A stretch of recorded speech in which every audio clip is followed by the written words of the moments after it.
I think there's no doubt that believers very often fall into fixed ways of thinking. Oh, we've always thought this, so it must be right.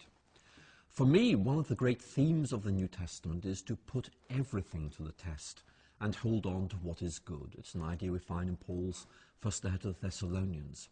And that means, I think, always being prepared to ask, why do we believe this? For example, in the 16th century, many Christians assumed that everything rotated around the earth because that was the way they read their Bibles.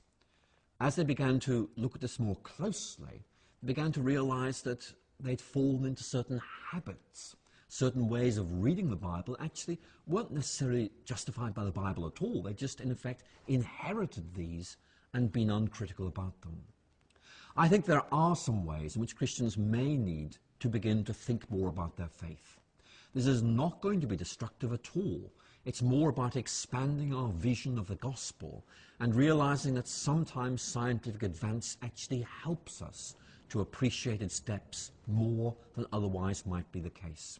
For example, our vastly expanded understanding of what the universe is actually makes it much easier to praise God as its creator because it gives us this braver and bolder vision of what God must be like if this is the way things are.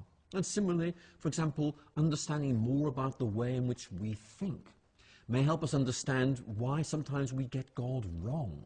It's very, very easy to see how certain ways of thinking could easily lead us astray, and being more aware of the psychology of human thinking might actually enable us to avoid those things.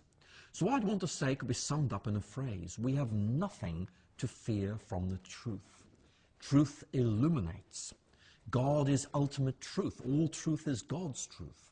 But the real difficulty I fear is that there are those, particularly on the scientific atheist side, who actually are making believers fearful of science because they insist in this very dogmatic and rigid way, science leads to atheism.